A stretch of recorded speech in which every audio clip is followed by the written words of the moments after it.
Pada 30 September 2002, kota Binjai, Sumatera Utara, menjadi saksi bisu salah satu insiden paling kelam dalam sejarah hubungan antara TNI dan Polri. Malam itu, dua institusi yang seharusnya menjadi garda terdepan dalam menjaga keamanan dan ketertiban justru terlibat dalam pertumpahan darah.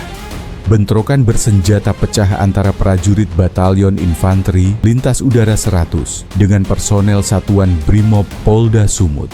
Bentrokan yang berlangsung semalaman itu seperti perang sungguhan, dengan suara rentetan tembakan, ledakan, dan api yang melalap markas Brimob di Jalan Medan Binjai. Pertikaian ini tidak hanya menelan korban dari kedua belah pihak, tetapi juga merenggut nyawa masyarakat sipil yang tak bersalah. Sedikitnya 10 orang termasuk 3 warga sipil, sementara puluhan lainnya mengalami luka-luka cukup serius. Tak hanya itu, sejumlah fasilitas kepolisian hancur dan dibakar, menandai eskalasi konflik yang tak pernah dibayangkan sebelumnya. Peristiwa ini meninggalkan luka mendalam, sekaligus menjadi pelajaran pahit tentang rapuhnya hubungan antar institusi keamanan jika tidak dijaga dengan disiplin dan komunikasi yang baik. Dalam video kali ini, kita akan mengulas penyebab yang memicu bentrokan, pecahnya bentrokan, hingga dampak besar yang ditimbulkan dari tragedi Binjai tahun 2002 di Sumatera Utara tersebut.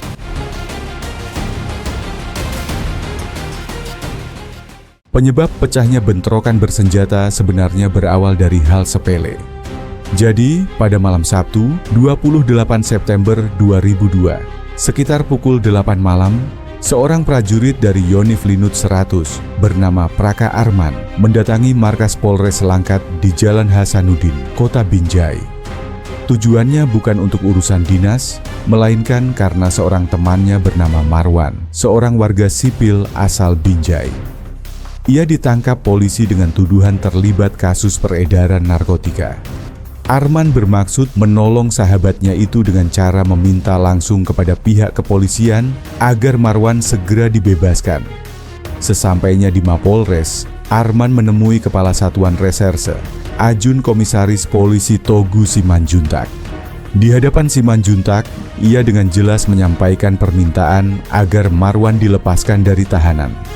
Namun, permintaan tersebut ditolak karena polisi menegaskan bahwa penangkapan Marwan didasarkan pada proses hukum yang sah.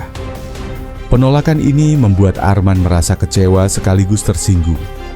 Ia kemudian meninggalkan kantor polisi dengan perasaan marah. Tidak lama setelah itu, Arman kembali ke markasnya dan mulai mengajak rekan-rekannya sesama prajurit. Ia menceritakan bahwa seorang anggota Linut telah ditahan polisi, padahal yang sebenarnya ditahan adalah seorang warga sipil. Cerita yang dibumbui emosi ini membuat rekan-rekannya ikut tersulut. Malam itu juga, 10 prajurit Linut mengendarai sepeda motor bersama-sama menuju Polres Langkat untuk menekan polisi agar melepaskan tahanan. Setibanya di sana, situasi langsung memanas. Permintaan mereka kembali ditolak pihak kepolisian. Adu mulut pun tak terhindarkan, membuat suasana semakin tegang. Dalam kondisi penuh emosi itu, seorang anggota Linut tiba-tiba mengeluarkan sangkur dan langsung menyerang AKP Togu Simanjuntak.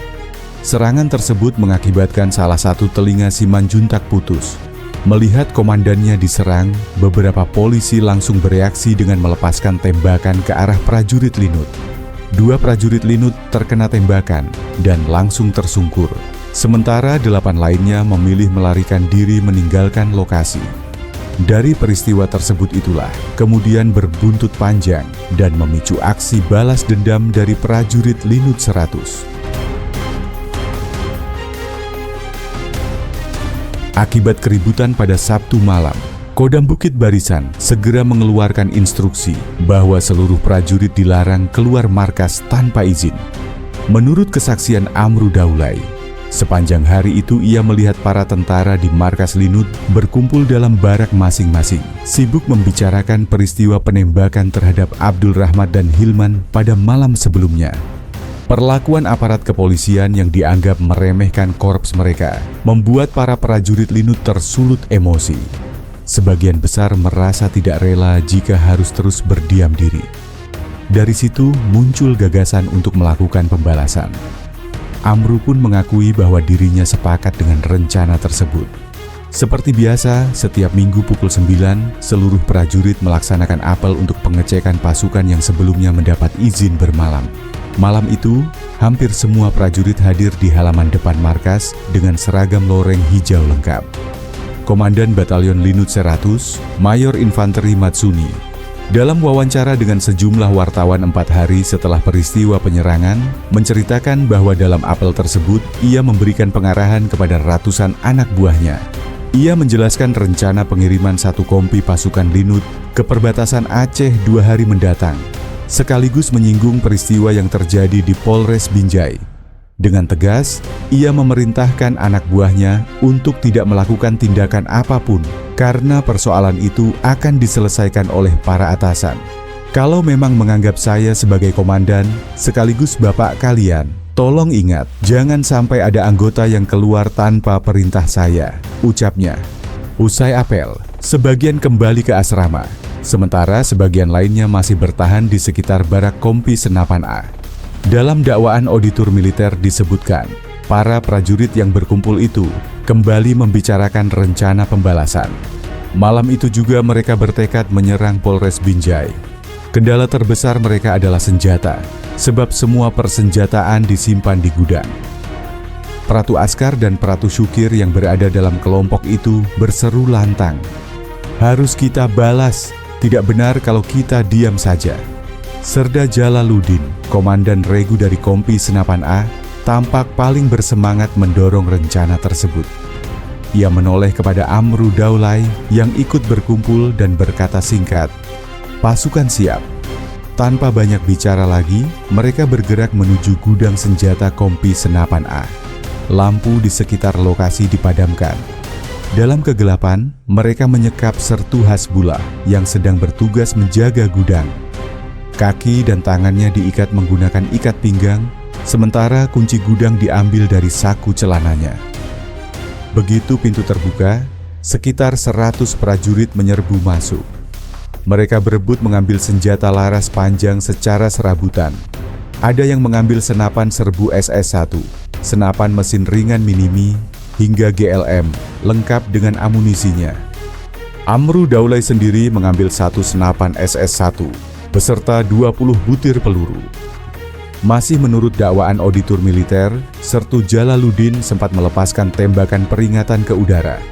Setelah itu, ia memerintahkan prajurit kepala Bahtiar yang sedang bertugas piket untuk membunyikan alarm sira-sira.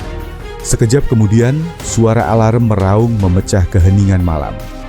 Para prajurit yang sudah kembali ke asrama kelabakan dan segera berlari ke lapangan apel. Sebagian lainnya membuka gudang senjata di kompi masing-masing untuk mengambil perlengkapan tempur. Sesuai aturan, jika alarm sira-sira berbunyi, setiap prajurit, dimanapun ia berada, wajib berkumpul dengan seragam dan senjata lengkap. Malam itu, alarm sira-sira benar-benar berubah menjadi semacam jenderang perang bagi Batalion Linut 100. Hanya dalam hitungan menit, ratusan prajurit bersenjata lengkap sudah berkumpul di lapangan. Begitu lampu kembali menyala, 6 truk tentara terlihat siap mengangkut pasukan. Mayor Matsuni mengaku sempat bingung ketika mendengar alarm sira-sira. Awalnya ia mengira itu hanya latihan rutin. Namun, saat melihat jumlah prajurit yang berkumpul begitu banyak, hampir 2 kompi lebih, barulah ia sadar ada sesuatu yang tidak beres. "Apa ini? Ada apa ini?" teriaknya, kaget melihat gudang senjata sudah terbuka. Ia berusaha menghadang sejumlah prajurit yang sedang mengambil senjata, tetapi upayanya sia-sia. "Kalau komandan tidak mengizinkan, silakan tembak kami," ujar salah seorang prajurit dengan nada menantang. "Selama ini kami selalu disalahkan. Kami tidak rela kawan kami ditembaki," ucap prajurit lainnya. Matsuni kehilangan kendali. Beberapa prajurit bahkan menyeretnya menjauh. Ia berusaha mengumpulkan para perwira komandan kompi untuk menghalangi jalan keluar markas. "Oke, kita bendung di depan," perintahnya. Portal di gerbang markas sempat ditutup, tetapi berhasil dijebol oleh anak buahnya sendiri yang diliputi amarah. situasi benar-benar tak terkendali. Prajurit-prajurit itu bertindak spontan dan brutal, membentuk kerumunan massa yang tidak lagi bisa dibendung. Tak jelas siapa yang memimpin, sebab sebagian besar hanya ikut arus, terdorong solidaritas sesama kawan. Mereka meyakini tindakan itu benar karena merasa sedang membela kehormatan Korps Lintas Udara yang dianggap diremehkan oleh kepolisian.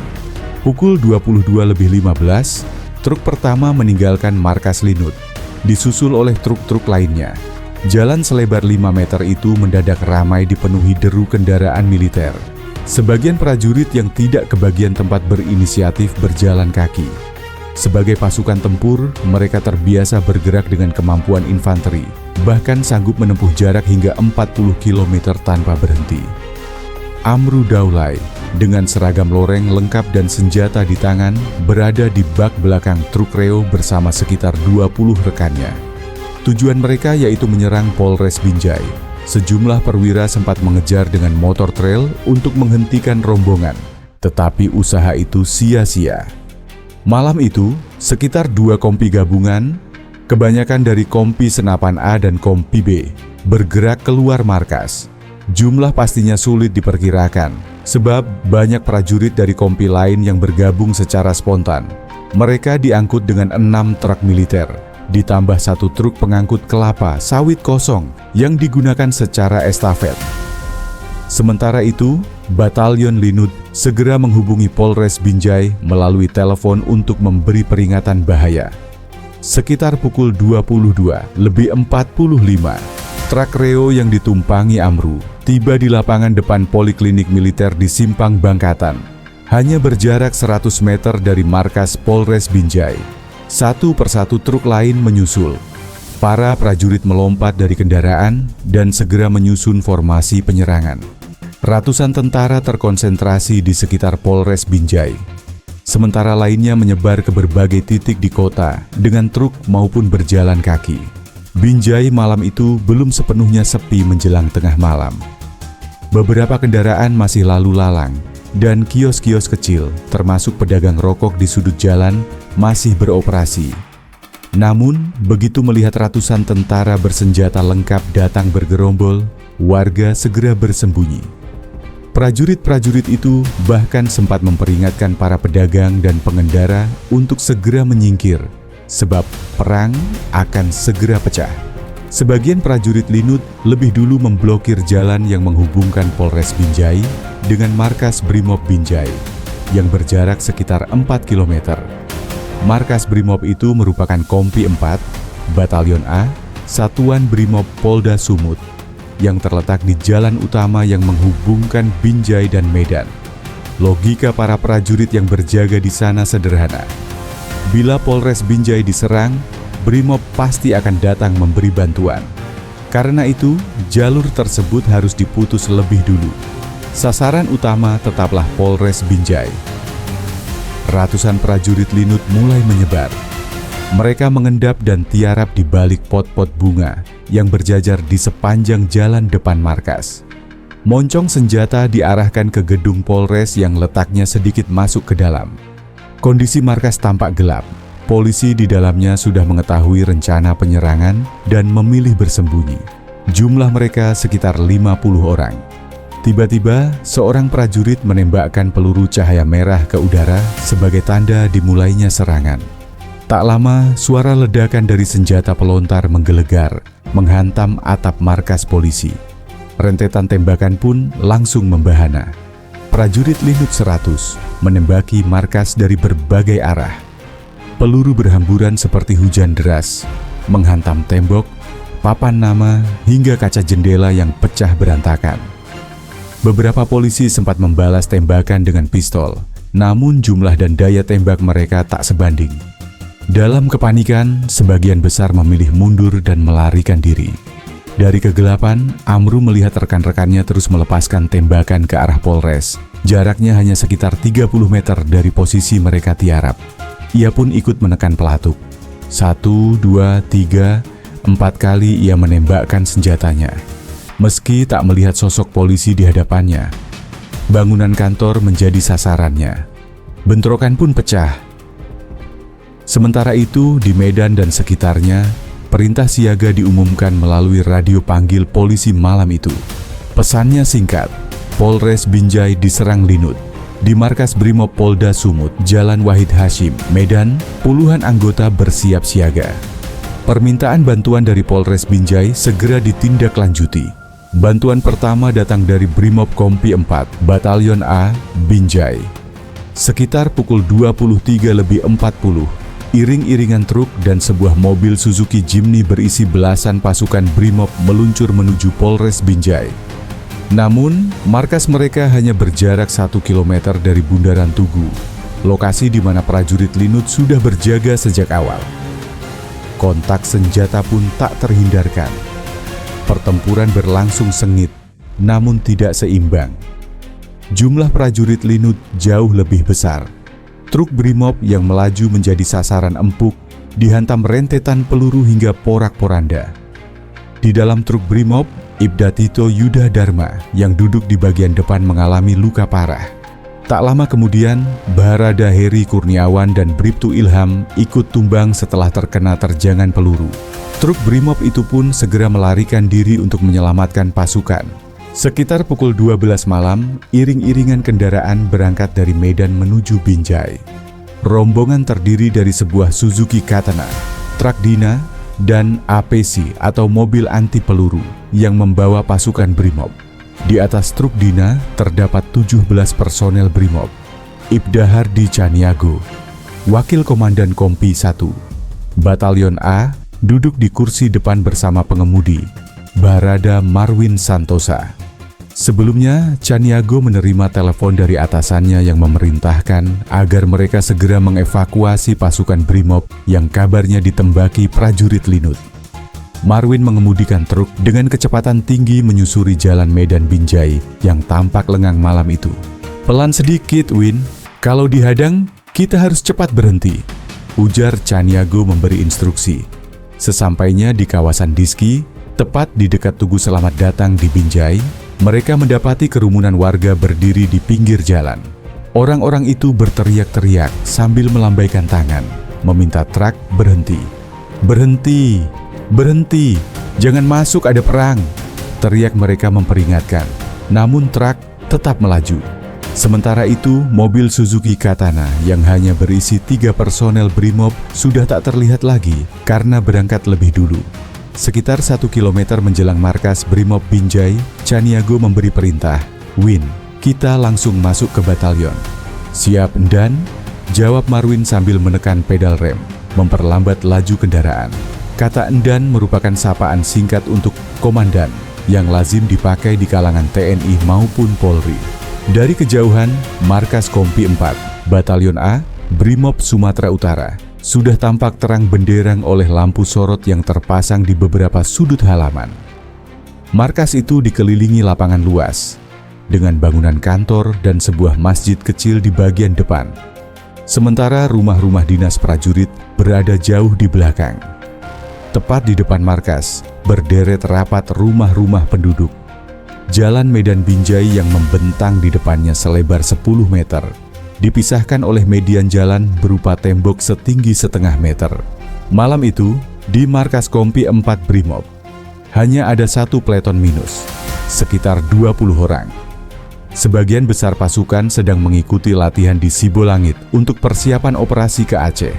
Karena jumlah yang terbatas, ketika markas tiba-tiba dihujani tembakan, sebagian besar anggota Brimob hanya bisa bersembunyi.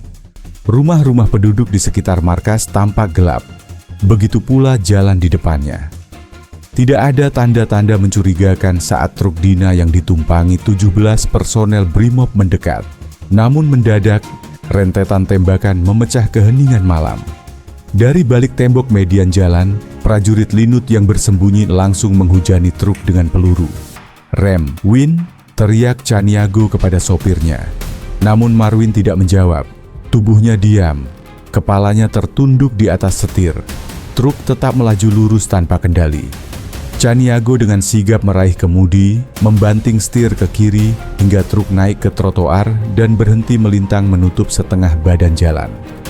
Tak jauh dari posisi mereka, Suzuki Katana yang sebelumnya berangkat lebih dulu juga sudah terhenti. Kendaraan itu kosong. 3 personel BRIMOB di dalamnya telah melarikan diri menyelamatkan diri setelah lebih dulu ditembaki pasukan Linut. Chaniago mencoba mengguncang tubuh Marwin. Saat itulah ia menyadari kepala anak buahnya yang baru berusia 23 tahun itu telah ditembus peluru. Darah segar membasahi wajahnya. Marwin ketika dari bak belakang truk terdengar jeritan kesakitan. "Tolong Dan, saya kena." Ternyata 12 anak buah Chaniago juga tertembak. Suasana panik. Mereka tak sempat membalas, hanya bisa mendengar hiruk-pikuk teriakan bercampur rentetan senjata. "Loncat! Loncat semua!" teriak Chaniago. Di seberang jalan, prajurit Linut yang terus menembak berteriak menantang. "Ayo balas tembakan kami." Mereka berjalan ke sana kemari sambil tetap menembakkan senjata ke arah truk. Satu persatu anggota BRIMOB melompat dari bak truk, merayap ke sisi jalan untuk mencari perlindungan. Chaniago memimpin mereka masuk ke dalam markas BRIMOB.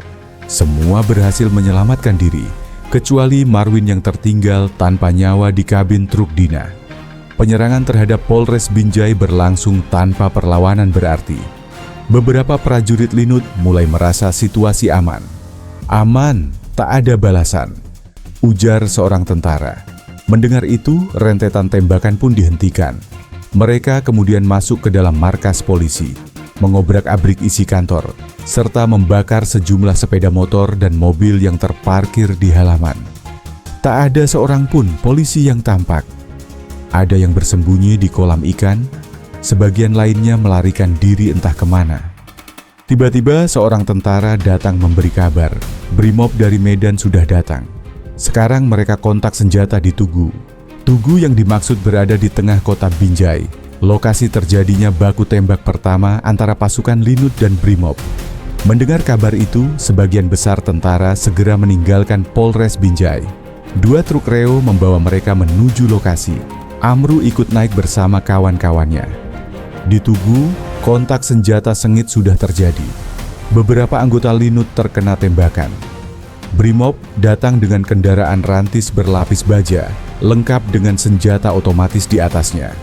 Rantis itu menyalakan tembakan beruntun ke segala arah. Pelurunya sebesar jempol kaki, berdesingan liar tanpa sasaran jelas.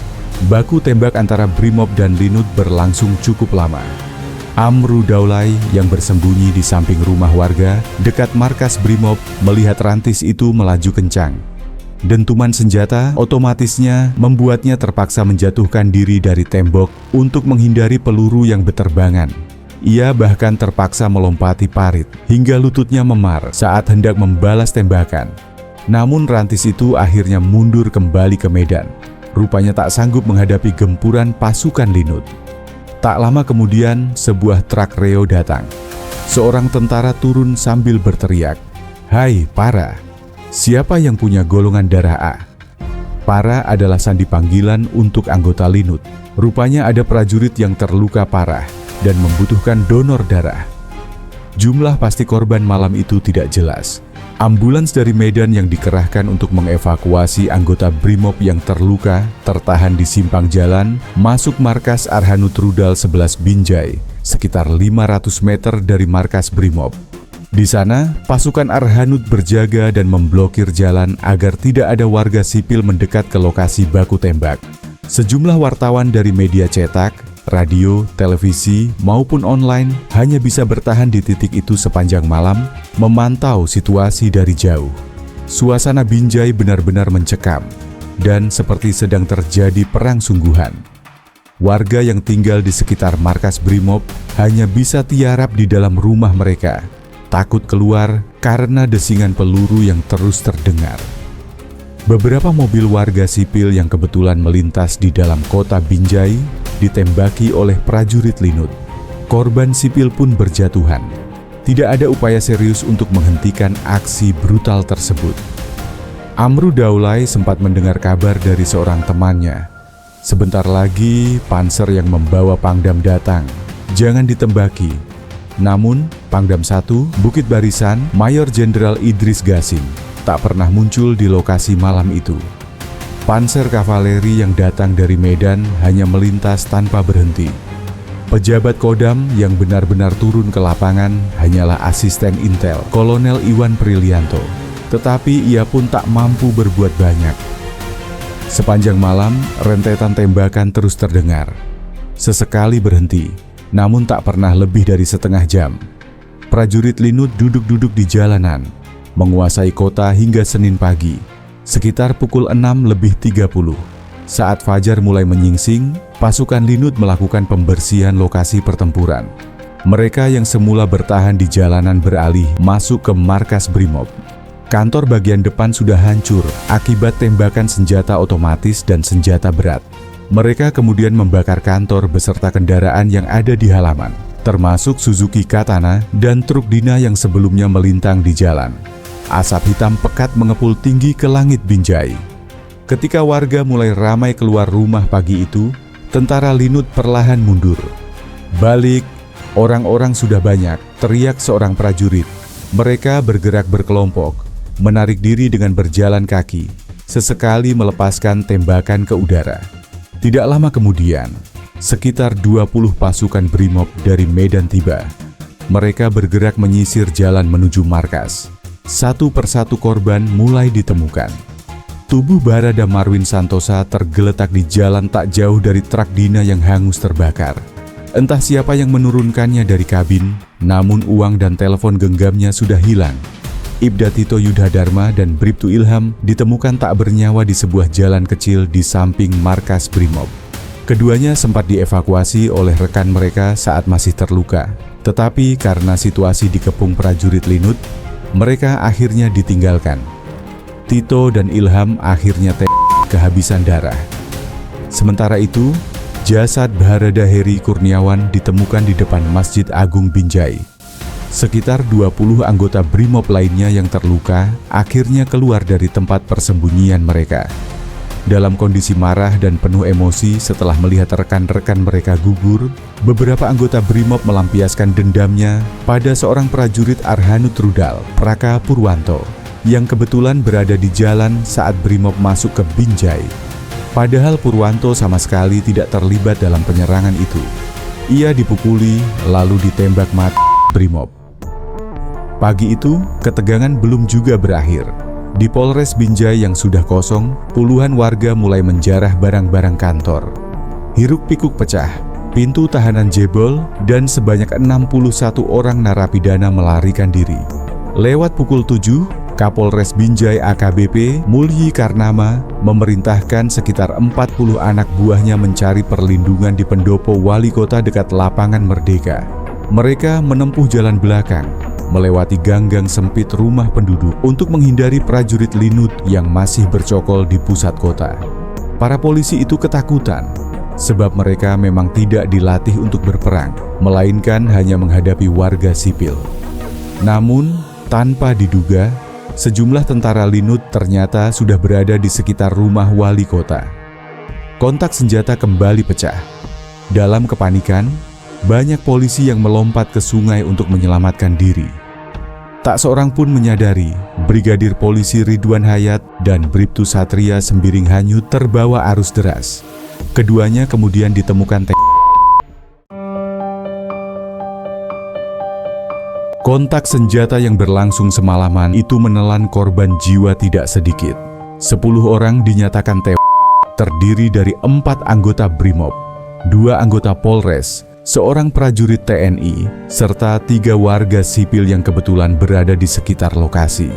Selain korban jiwa, puluhan orang lainnya juga mengalami luka-luka akibat tembakan maupun serpihan ledakan.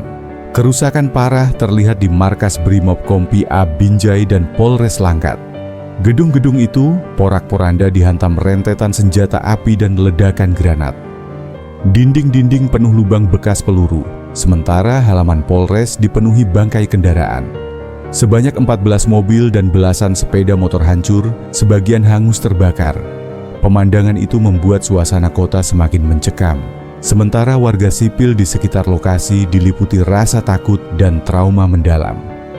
Panglima Kodam 1 Bukit Barisan ketika itu, Mayor Jenderal Idris Gasing, menjelaskan bahwa akar masalah penyerangan bukanlah semata soal institusi, melainkan persoalan yang lebih sederhana, yakni urusan pertemanan dan beking-membeking. Namun, akibatnya jauh lebih besar daripada yang dibayangkan. Para prajurit Linut 100 yang terlibat kemudian diadili melalui Mahkamah Militer Medan. 9 orang dijatuhi hukuman penjara antara 5 bulan hingga 2,5 tahun, sekaligus diberhentikan dengan tidak hormat dari dinas kemiliteran. Tidak berhenti di situ, Kepala Staf TNI Angkatan Darat, Jenderal Ria Mizard Riacudu, juga memberhentikan secara tidak hormat 20 prajurit lainnya yang berpangkat Bintara dan Tamtama. 6 perwira Linut 100 dicopot dari jabatannya, bahkan batalion tersebut dibekukan selama 1 tahun penuh. Dalam amanatnya, Jenderal Ria Mizard menegaskan bahwa tindakan yang dilakukan prajurit Linut 100 bukanlah tindakan militer, melainkan perbuatan gerombolan yang mencoreng nama TNI. Ia menekankan bahwa perbuatan itu bukan hanya harus dipertanggungjawabkan oleh para pelaku, tetapi juga menimbulkan beban moral bagi seluruh institusi TNI Angkatan Darat. Panglima TNI saat itu, Jenderal Endri Artono Sutarto, secara terbuka menyampaikan permohonan maaf kepada masyarakat. Ia menyadari bahwa peristiwa ini menjadi sorotan tajam publik sekaligus kritik keras terhadap TNI. Namun, ia menganggap kritik itu sebagai bentuk kepedulian masyarakat dan dorongan agar TNI memperbaiki diri. Wakil Presiden kala itu Hamzah Has turut menyoroti insiden ini. Ia menegaskan bahwa penyebab bentrokan bukanlah masalah pemisahan TNI dan Polri pasca reformasi, sebagaimana isu yang sempat beredar kala itu. Menurutnya, akar masalah justru terletak pada praktik beking-membeking yang melibatkan aparat dalam melindungi pelaku kejahatan. Ia meminta pimpinan TNI dan Polri menindak tegas anggotanya yang terlibat dalam praktik kotor tersebut, karena itulah pemicu utama yang menyeret kedua institusi negara ke dalam konflik bersenjata yang memalukan. Lebih dari 2 dekade setelah peristiwa itu, insiden Binjai 2002 masih dikenang sebagai salah satu bentrokan paling kelam antara TNI dan Polri. Peristiwa ini menjadi pelajaran berharga bahwa arogansi aparat dan keterlibatan dalam jaringan kejahatan bukan hanya merusak citra institusi, tetapi juga bisa menimbulkan pertumpahan darah yang mengorbankan nyawa rakyat tak bersalah. Itulah yang bisa admin sampaikan. Jika terdapat banyak kesalahan maupun kekurangan, admin mohon maaf ya. Terima kasih banyak kepada kalian yang sudah nonton sampai habis. Sampai jumpa lagi di video selanjutnya.